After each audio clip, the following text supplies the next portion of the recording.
Hey guys, welcome to my channel. My name is Hiram, or some call me by my other name, Bogwa. Continuing with the Java series.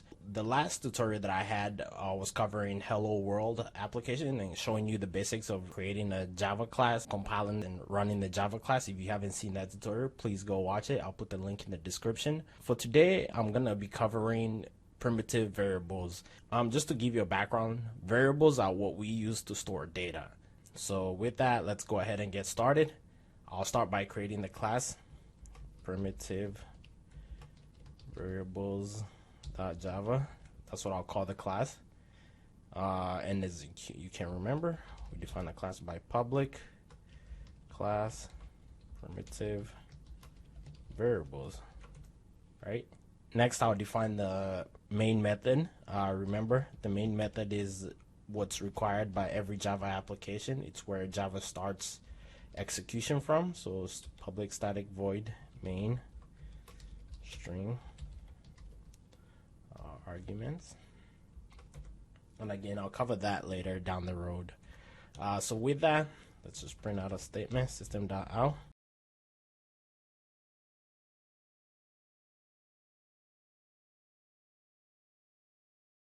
With that, let's just compile it just to make sure that everything works.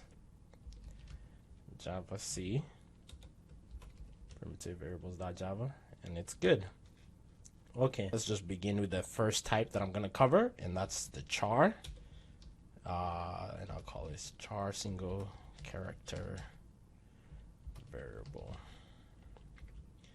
I'm going to set it equals to A.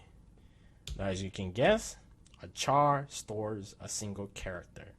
If you were to try and store multiple characters in there, it would not compile. So let's try this out.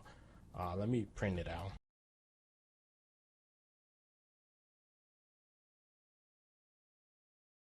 Oh, never forget the semicolon. So let's run the compile again, and it compiles fine. So let's see what happens whenever we try to store two values in there. Two characters. The compiler crashes, and that's what we call a compiler error. So let's put that back to one character.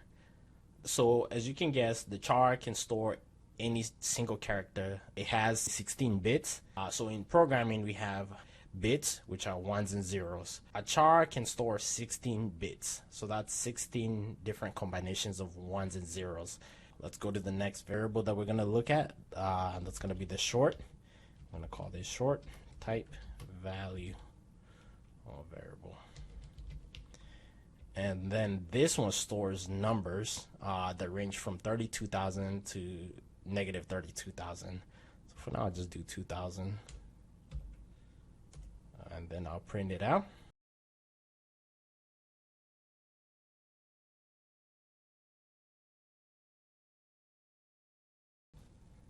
And let's make sure it compiles fine. And it does. So now let's run that application just to make sure it's executing correctly. Java, and as you can remember, we just do Java primitive variables, and there it is. It prints out char value and short value. Next, we'll look at an int, and that's going to be integer variable. So this would be, let's just do 5,000. Then we'll print it out.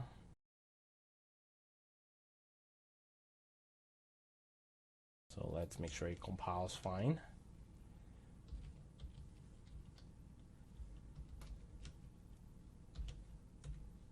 And it does. Now we run Java primitive variables. And there it is. Printed out 500. I said 5,000, but it's 500. So what's the difference between a short and an int? Int can store 32 bits. A short can store 16 bits. Now, the important thing to note about int and short, where they do share similarities, is they don't store the decimal values. So if we do int.22.33, And then let's run. Let's compile. What do you think is going to happen when it compiles? Take a guess, and let's see. And there it is. The compiler crashes.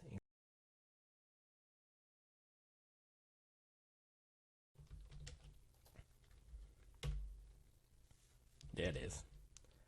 Now, something interesting that you can do with Java is you can cast a value from one type to another. So for example, if we were to do .22, if we want to convert this value to a short, we can do that. So it's just parentheses around that. And then we can do int here. Now the compiler will compile this.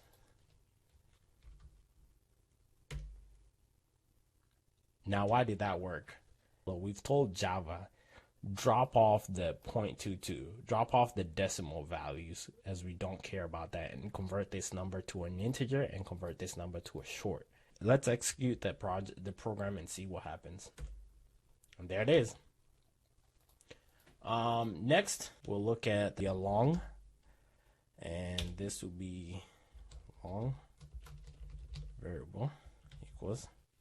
Long is also a type of number, and this will give it 66777.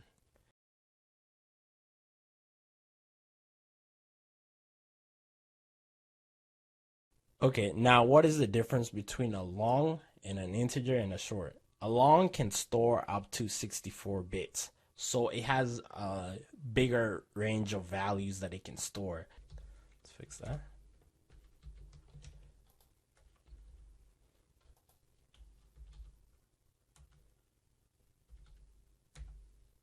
There it is. There goes the value. Now, something else that you need to do, it's a good habit to build whenever you're defining a long, is add the L after you define the long.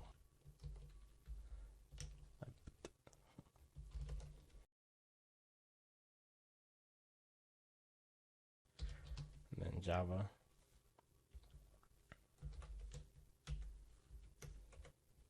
And there it is.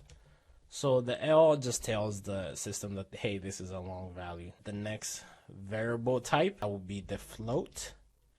And then we'll do a float variable equals 234.55. And as you can guess, a float allows us to store the floating values, the floating decimal points. So let's see, float value. The size of the float is the same as the integer in that it's 32 bits, but the difference between the integer and the float is the float allows us to have those decimal point values. So let's go ahead and compile this and see what happens.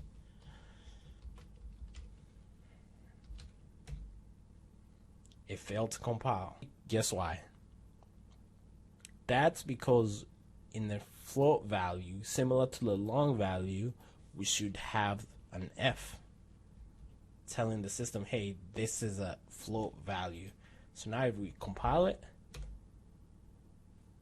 there it is. And then now we can do Java primitive type variables, float value. It has that 234.55.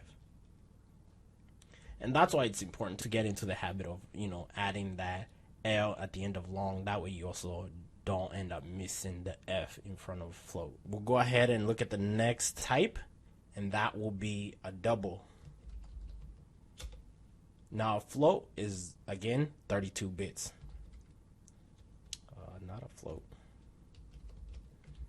Double value, double variable equals 34.55. There it is. Then we'll print it out.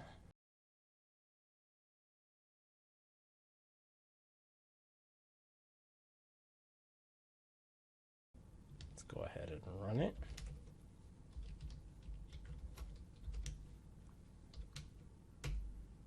And it compiles. And now let's also print it out. Let's run the application Java. And there it is.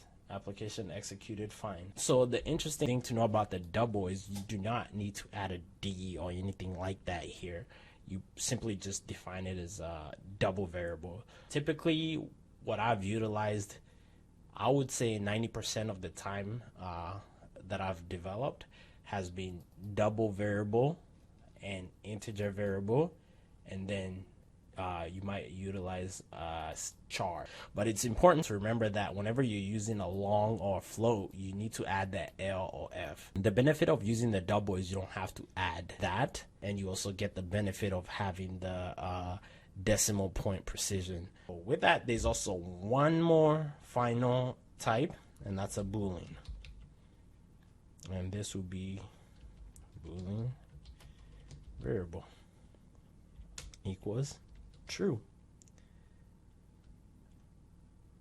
And then actually we will not initialize it. Just do Boolean variable, and then we'll print it out.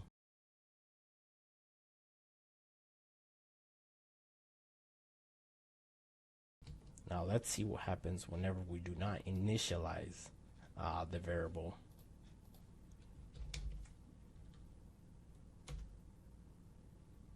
What happens? It crashes. The compiler won't allow us to run that because we did not initialize that variable. So what can we initialize this to? Boolean can either be true or false. And let's run that. And now let's run the application. Boolean value true.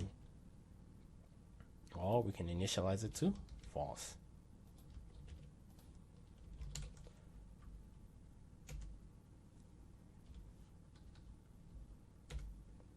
And there it is. And those are your primitive variables that you will need to learn and play around with and master. I encourage you to create your own program, define your own variables, and just print them out and mess around with the data. And again, check out the link that I'll have in the description to the table showing the different types of values that you can store in each type. Now, when it comes to defining a variable name, I use Camel case, and the other aspect that you need to know is your variable should always be descriptive of what it's doing. So for example, let's say I'm building a calculator and I want to store the sum of an equation. I'll call this variable double sum or double results. You know, something that's descriptive of what that variable stores. Because when you're programming, the thing is, other people have to read your code. And if I come to read your code and you have a variable that's named James, that doesn't tell me anything with regards to what that variable is doing. Now again, Java allows you to name it whatever you want to name it, as long as you follow the standard, which is usually don't start with a number or a special character. The standard is to use camel casing for variables, which is why you see, you know, first letter is lowercase, and then after that, every time the word changes, I just go to the uppercase letter. And that's the basics of variables. Hopefully you've enjoyed this. Stay tuned for more and subscribe to the channel if you already haven't. Thank you for watching my tutorials. Give it a thumbs up if you like it, and subscribe if you haven't, and also check me out on Instagram at coderush.io.